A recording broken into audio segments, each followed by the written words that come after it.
Hey, welcome back to ZK MasterTech. Today we're going to do part 2 of the 9570R charge pump failure. So first we got to get this thing pulled in.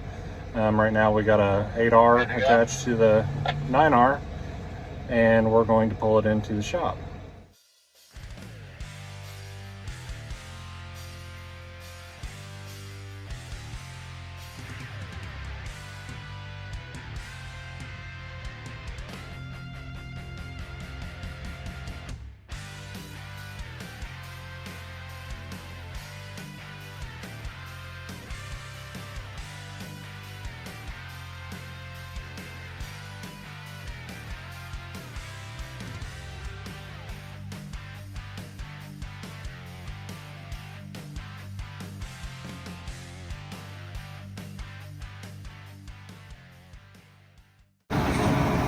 So we tried pulling it and using the backup system, but it's a bombing 16 degrees outside and the oil's just too cold and the system just doesn't have enough power. So we went ahead and I got 2 hoses here plugged into the steering cylinder just on one side, and we just leave these disconnected. We'll just steer it with one cylinder, and it's gonna puke out those lines like crazy, but we'll just snail trail it all the way inside, and then those hoses go underneath the tractor, plugged into the remotes of that tractor. So we're going to use that tractor to steer this tractor.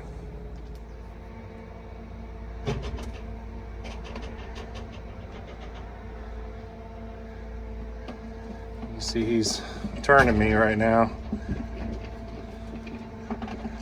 We gotta get this thing turned and in that door, and we gotta make a sharp 90.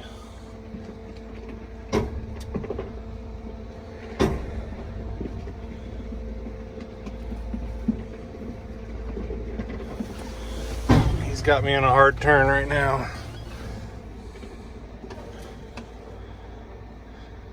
Oh, he stopped.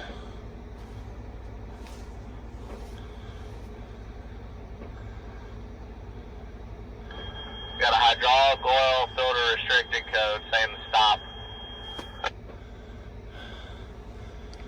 We just can't have nothing nice. Never.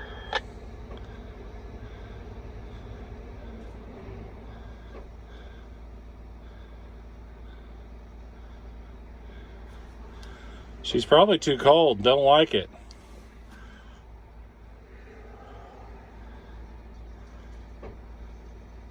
What do you want to do? Fire it back up.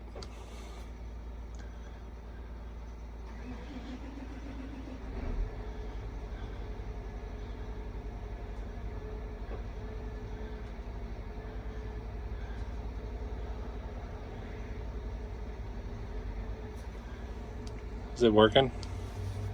It's not throwing the code yet. Full send.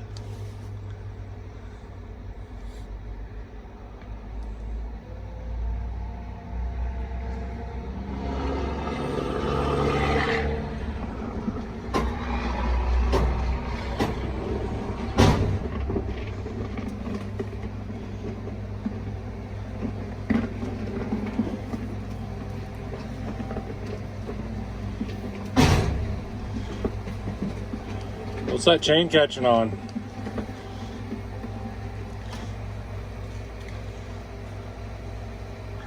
If we keep catching on the casting, I think that's the only thing I could see that would catch on. Okay.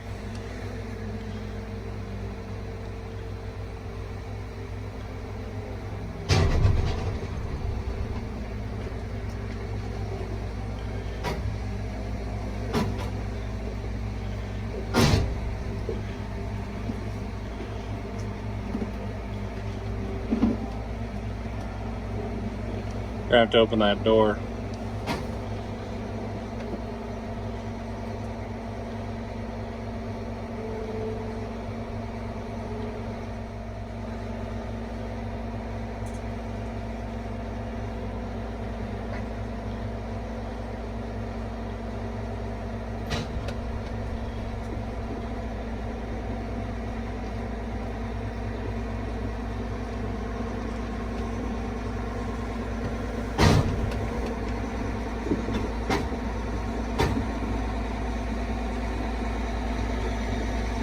So he's trying to give me a wide angle into this door because I got to go in this door and make a turn, put it in the bay I need it in.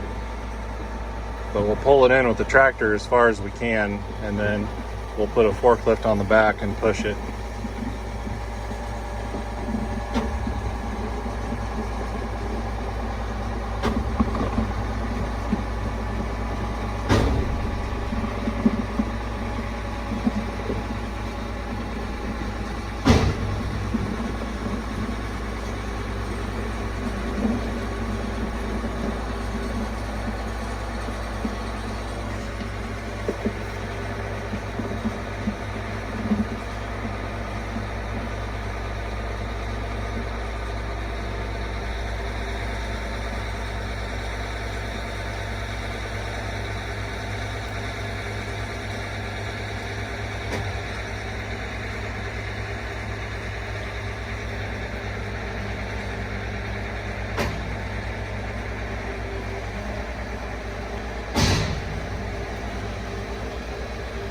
So you need to start steering right or left, and then steer me to the right.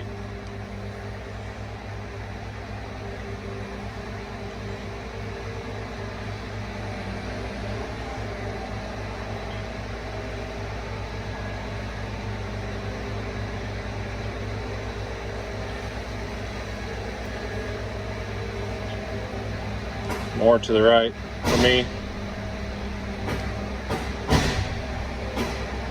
And stop. So now we got the tractor in far enough to where we're gonna have to push it from the back. We got the steering hoses coming up here. We're pushing on the drawbar. We got the remote hydraulics hooked up so he can steer with the forklift.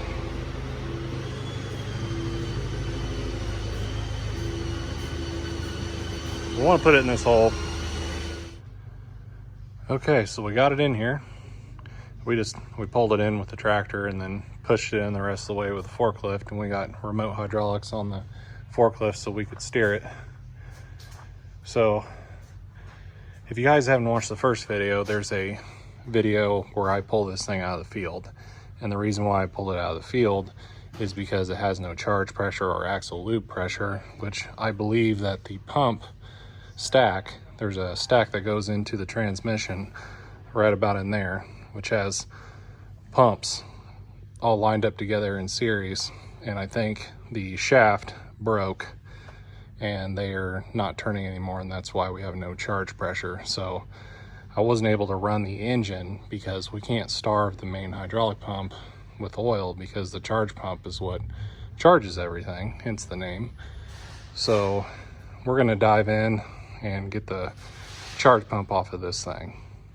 Okay, so I'm going to talk a little bit about how I reached my diagnosis on this tractor and why I'm not running this engine anymore. When I initially looked at the tractor, I came up here and turned the key on. I noticed I had 3 stop codes. I fat fingered it. I had 3 stop codes for axle lube pressure extremely low, hydraulic oil level extremely low, and hydraulic charge pressure low. And there is another one in here for the primary pump pressure extremely low. So the charge pump is what's charging the primary hydraulic pump. So it makes sense that if the charge pressure wasn't producing any oil, that it would obviously starve the main hydraulic pump. Also, whenever I started this thing, it made a lot of cavitation noises, which is probably the primary pump sucking air, but it also sounded like a handful of gravel in a washing machine right down in here in this area, and that's right where those pumps are.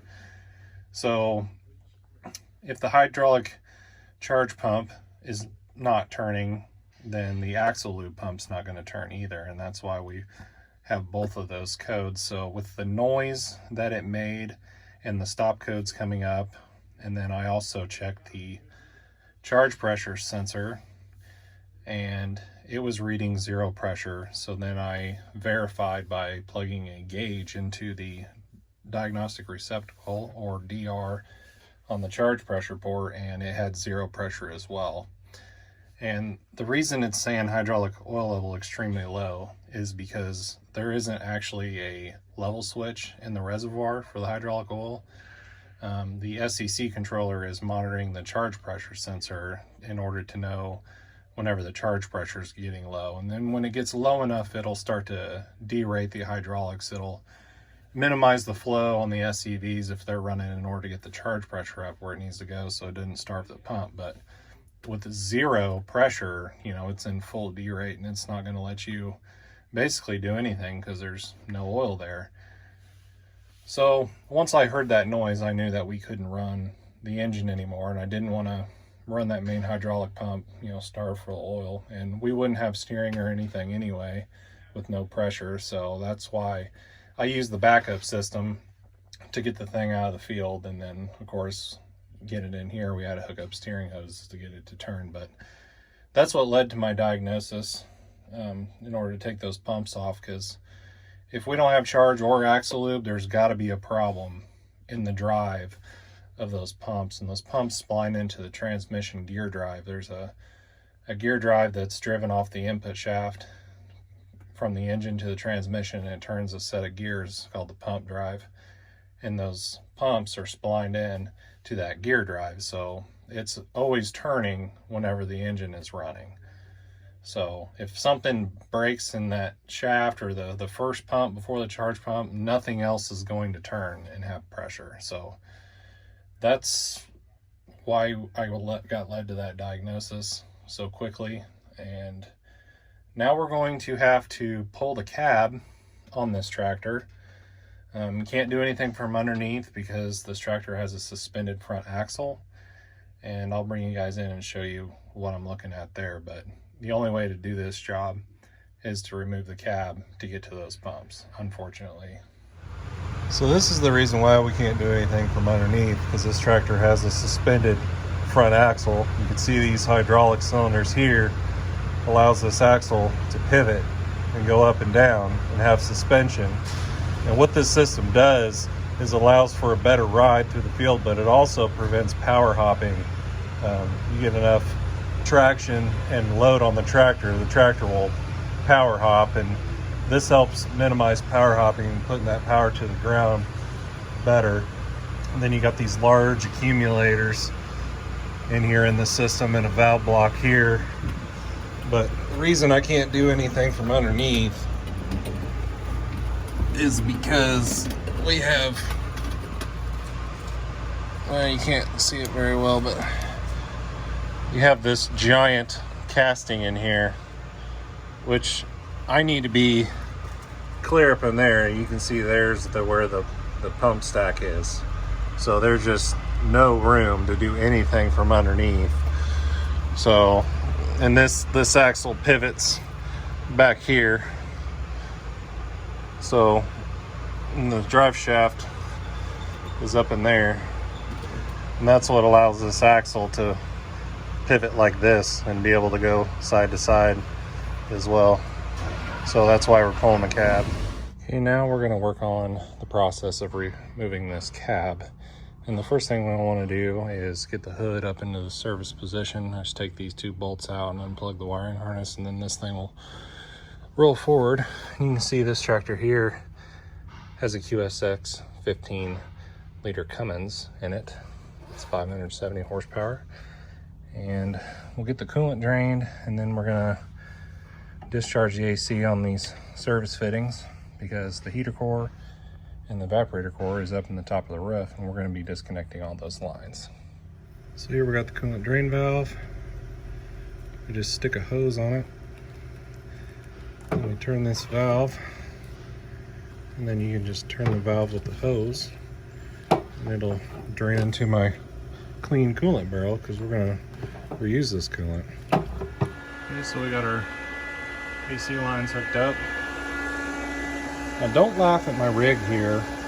The nice snap-on one's being used by someone else, so I had to dust off the old unit, and she's been around longer than Moby was a minnow, but you can see she's still getting the job done, and that's all that matters. While the AC is recovering, get in here. Oh, would you look at that. we're going to disconnect the ground off the batteries.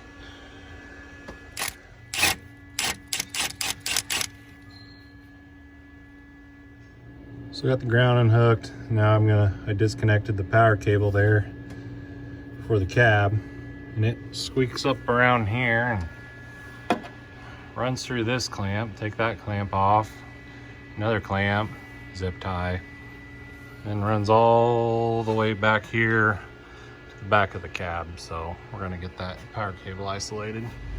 Okay, now I'm gonna remove these air intake pipes because I got to get down in there and disconnect the air conditioning lines.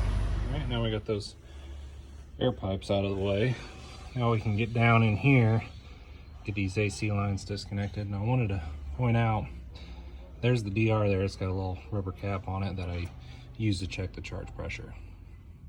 Lines are removed and capped off. Now I've got to take these heater core lines off right here. And I'm going to use a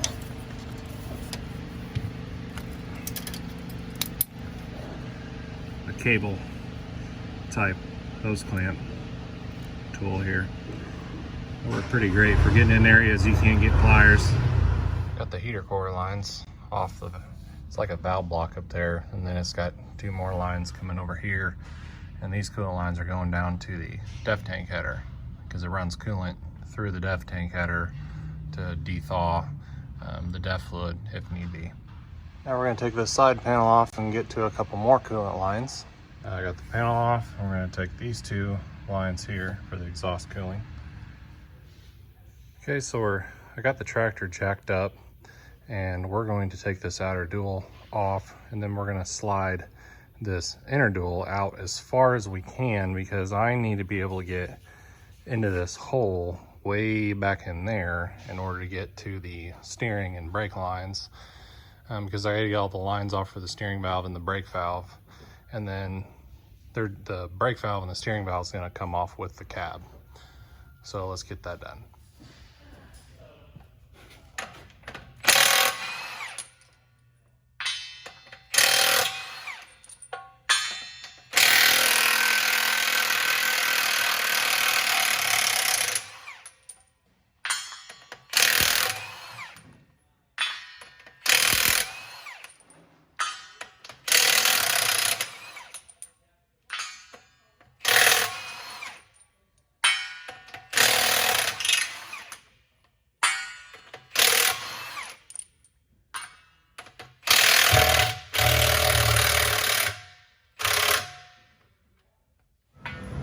So I'm going to use this tire dolly because we've got a lot tight clearance in here and I can't get a forklift in here to grab this tire. So I just put this tire dolly on and we can just move it wherever we want to.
Danger.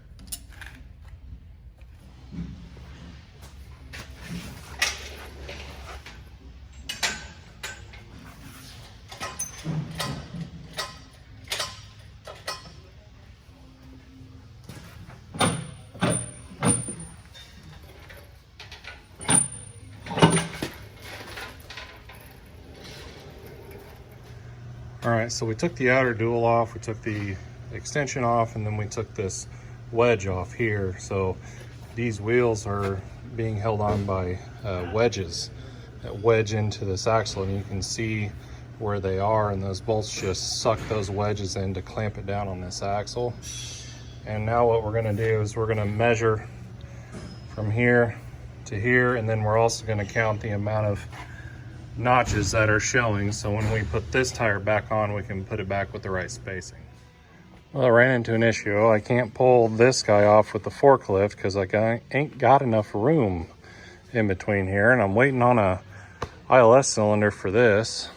So I need to get that cylinder on and move this thing before I can pull this inner dual out. So I think we're just going to change gears and work on pulling all the wiring and the controllers off the back of the cab. All right, so we got the back panel off, and we're going to remove all this wiring and the controllers off the back of the cab. So we got all the controllers and the wiring removed from the back of the cab, and I went ahead and I had to take the floor mat out, and I had to take this panel off here, and this is the active seat valve. So there's actually a hydraulic cylinder that attaches to the seat, as well as a airbag, so it's got air suspension. But what makes it an active seat is that it has a hydraulic cylinder and an electronic valve here that's controlling the cylinder inside of the seat, and that helps you keep you in position when this thing's rocking around real hard. So there was 4 hydraulic lines that I had to take off for that. Then I started taking off all the hydraulic lines off the steering valve and brake valve as much as I could from this side, but I still got to get that inner dual slid out so we can get to the other side, mainly to get the lines off the brake valve. Now that I got that other tractor out of the way, we can go ahead and break these wedge bolts loose.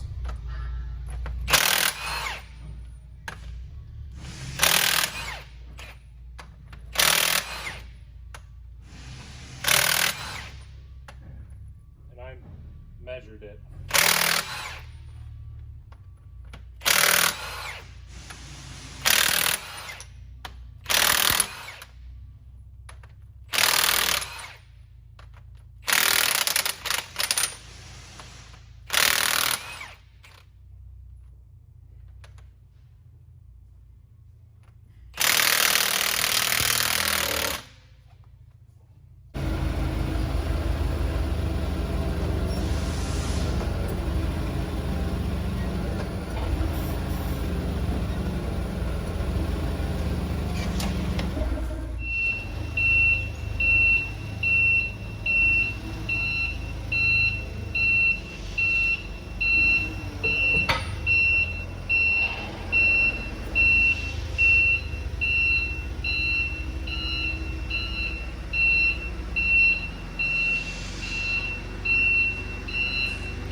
With that tire out of the way now, look at all the room for activities. Now we can get in here, get down in here and get this brake valve lines off. So I got all the lines off the brake valve. That was a lot of fun to get in there with all those other lines in there. Anywho, I got the front cab mount bolts out. I think all I have left is to get these rear cab mount bolts out. Now that's a cab mount bolt right there. She had Loctite on her, man are those tight. Okay, so I added lifting points to the top of the cab, and now we can put a load leveler down on here and pick this cab off.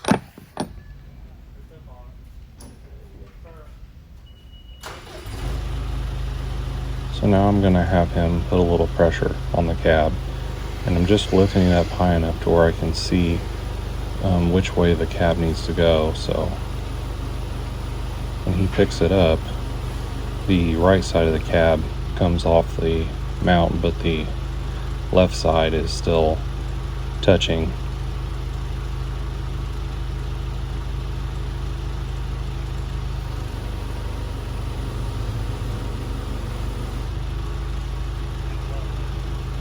So now I'm going to go up top and move that load leveler to try to balance the cab left to right.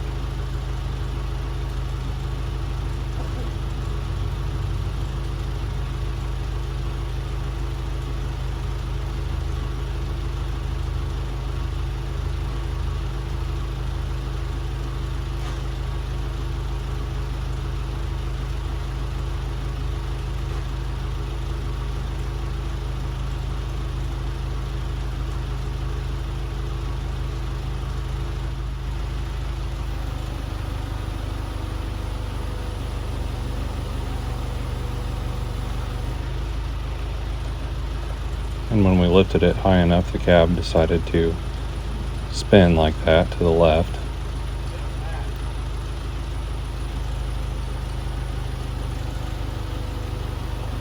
And I wish we had an overhead crane to do this job, but we don't. We have to use a forklift and a boom. And we have to lift the forklift so high that you have to worry about getting into stuff in the ceiling. So my whole goal is to get this forklift tilted back as far as possible to get that load as close to the forklift as I can, because the higher I go, the more weight we have out on the front. So I got to get that tilted back as far as I can before we go up the full height to get it up around that exhaust enclosure. Now I'm going around the front to make sure we're not catching on anything.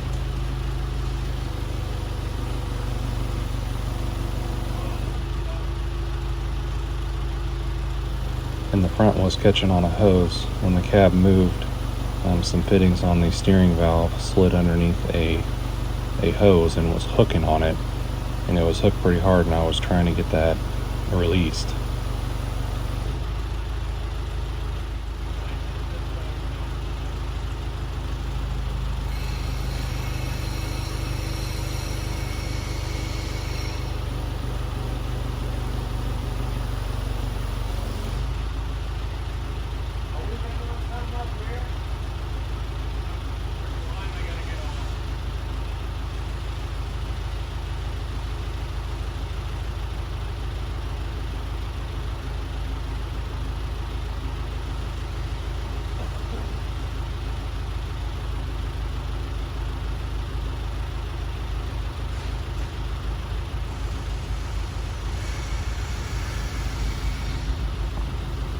I'm also looking underneath the cab to make sure everything is disconnected and out of the way.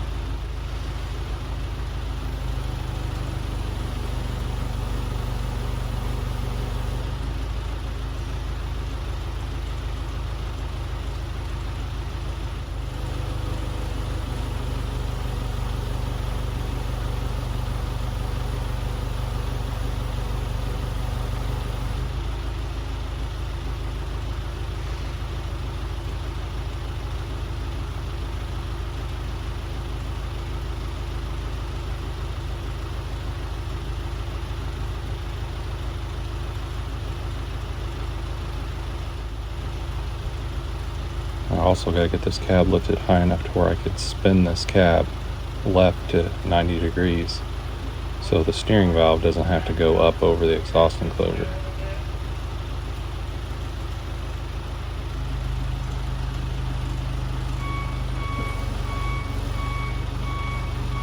So now I'm directing Patrick to kind of back up and swing the cab kind of towards the fuel tanks a little bit. And I'm always having to watch the top of the forklift mast to make sure we're not getting into anything.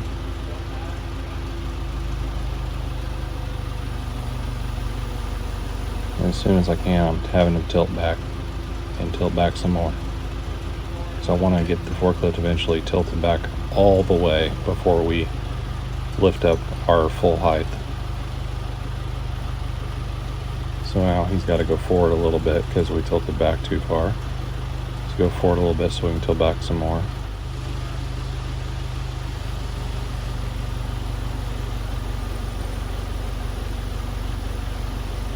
Now we're going up.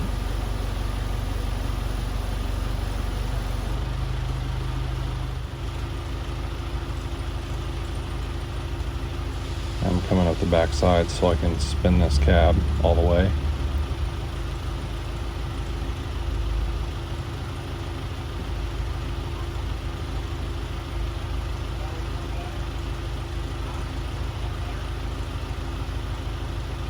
I'm having Patrick check and see if there's anything we're going to hit on if we're high enough to come out.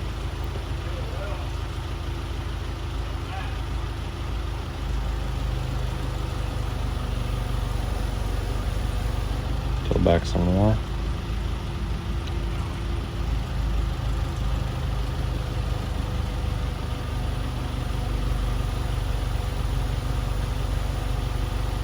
Tilt back a little more.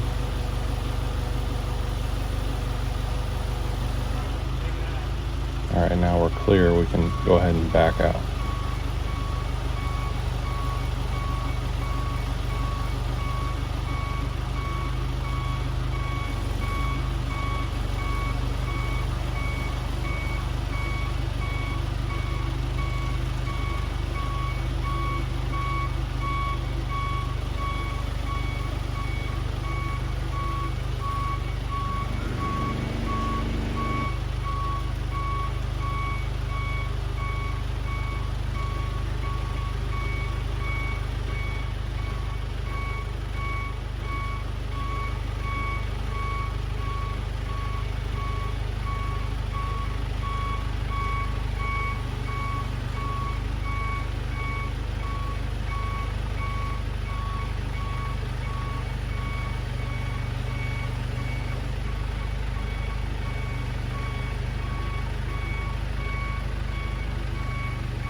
Bring her down.